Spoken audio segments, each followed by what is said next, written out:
9th சயின்ஸ்க்கான third midterm டெஸ்ட்டோட original question paper தான் பசங்களை பார்க்குறோம். ஸோ தமிழ் மீடியம்க்கான கொஸ்டின் பேப்பர் தான் போட்டிருக்கேன். ஆல்ரெடி இங்கிலீஷ் மீடியம் போட்டிருக்கேன். போய் பார்க்கலாம், நம்ம மாணவர்கள் போய் பாருங்கள். நம்ம வீடியோ நம்ம சேனலே தான் இருக்கும்.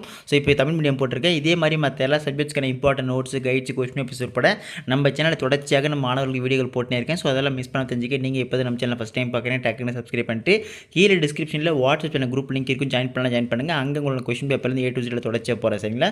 சரி, வாங்க ஸ்டூடெண்ட்ஸ் வீடியோக்குள்ளே போயிடலாம். ஸோ ஃபஸ்ட்டு வந்து பார்த்தீங்கன்னா உங்களோட கொஸ்டின்ஸ் எல்லாம் படிக்கிறப்ப அதுக்கு ஆன்சர் செக் பண்ணிங்க. ஒருவேளை இதுக்கான ஆன்சர்ஸ் எல்லாம் வேணும் அப்படின்னு நினச்சிங்கன்னா கமெண்ட் செக்ஷனில் ஆன்சர்ஸ் போடுங்க. இதுக்கான ஆன்சர்ஸ் கமெண்ட் செக்ஷனில் பின் பண்ணி வச்சிரு. சரிங்களா? ஸோ ஃபஸ்ட்டு வந்து பார்த்தீங்கன்னா சரியான விடை தேர்ந்தெடுக்க. ஸோ இதில் ஃபஸ்ட்டு ஒன்று பொறுத்த வரைக்கும் கலோரி என்பது எதனுடைய அலகு. நெக்ஸ்ட் செகண்ட் ஒன் டேஷில் ஒளி வேகமாக பயணிக்கும். தேர்ட் ஒன் கார்பன் அதிகப்படியான கரிம சேர்மங்களை உருவாக்க காரணம் டேஷ். ஃபோர்த் ஒன் நெகிழி மாசுபாட்டை தடுக்கும் நடைமுறைகள் டேஷ் பாதுகாப்பு சட்டம் 1988 கீழ் வருகின்றன. ஃபிஃப்த் ஒன் பின்வருவனற்றுள் எது இயற்கை சாயம் இல்லை. சிக்ஸ்த் ஒன் ஒரு நானோமீட்டர் என்பது டேஷ். செவன்த் ஒன் மண்ணில்லாமல் தாவரங்களை வளர்க்கும் முறை டேஷ் ஆகும். எயித் ஒன் கீழ்கண்டவற்றில் அதிக அளவு பால் கொடுக்கும் பசுவினம் எது. நெக்ஸ்ட் வந்து பார்த்தீங்கன்னா 2 மார்க்ஸ் 2 மார்க்ஸை பொறுத்த வரைக்கும் பார்த்தீங்கன்னா எனி 6 எழுதுனா போதும். ஸோ அதில் 10th மட்டும் பார்த்தீங்கன்னா கம்பல்சரி வினா, அதாவது கட்டாய வினாவாக கொடுத்துருப்பாங்க. 9th ஒன் வந்து வெப்ப சலனம் வெப்ப கதிர்வீச்சு இரண்டினையும் வேறுபடுத்துக. 10th ஒன் 90 டிகிரி செல்சியஸில் இருக்கும் 100 கிராம் நிறையும் 20 டிகிரி செல்சியஸில் இருக்கும் 6 கிராம் நிறையும் கலக்கும்போது கிடைக்கும் கலவையின் இறுதி வெப்பநிலை எவ்வளவு. 11th ஒன் சூப்பர் சோனிக் வேகம் என்றால் என்ன.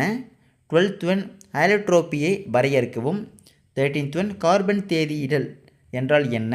14th ஒன் தடைவியல் வேதியியலின் தொடர்புகள் யாவை. 15th ஒன் இரண்டாம் நிலை வளர்ச்சி மாற்று பொருட்கள் யாவை.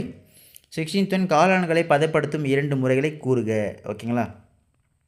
ஸோ இதுக்கப்புறம் நெக்ஸ்ட்டுப்பா. ஸோ 4 மார்க் பற்றி எவை 4 மட்டும் விடையளித்தால் போதும். வினா எண் 19 மட்டும் 19 வந்து கட்டாய வினா, அதாவது கம்பல்சரியாக இருக்கக்கூடியது. 17th ஒன்ல வந்து பார்த்திங்கன்னா வெப்ப ஏற்பு திறன் வரையறு. நெக்ஸ்ட்டு உருகுதலின் உள்ளுறை வெப்பம் வரையறு.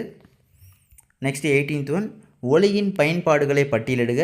19th ஒன் ஒரு ஒளி அலையின் அதிர்வெண் 2 கிலோ ஹெர்ட்ஸ் மற்றும் அலைநீளம் 15 சென்டிமீட்டர் எனில் 1.5 கிலோமீட்டர் தூரத்தை கடக்க அது எடுத்துக்கொள்ளும் காலம் என்ன. ஓகேங்களா? ஸோ பார்த்து வச்சிங்கப்பா, மோஸ்ட் இம்பார்ட்டன்ட் சம் இது.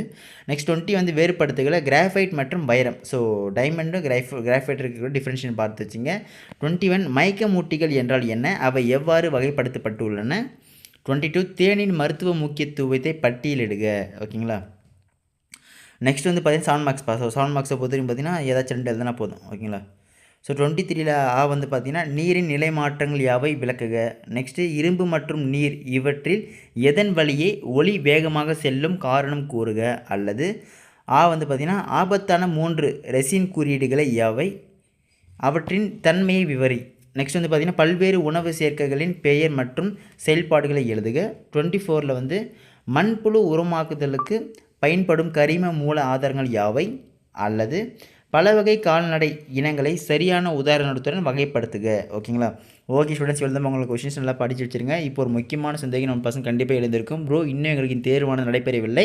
ஸோ இந்த கொஸ்டின் பேப்பரில் இருக்கக்கூடிய அனைத்து கொஸ்டின்களும் மட்டும் படிச்சுட்டு போட்டோம்னா கேட்பீங்க. ஸோ தெளிவான பதில் ஒரே விளக்கமாக கொடுத்துறப்ப, அதாவது ஒவ்வொரு மாவட்டத்திற்கும் ஒவ்வொரு பள்ளியிலும் வந்து பார்த்திங்கன்னா ஒவ்வொரு விதமான கொஸ்டின் பேப்பர் வந்து எடுப்பாங்க. ஸோ ஒரு சில மாவட்டத்தில் உள்ள பள்ளிகளுக்கு இந்த கொஸ்டின் பேப்பர் அப்படியே நிச்சயமாக வர வாய்ப்பு இருக்குது.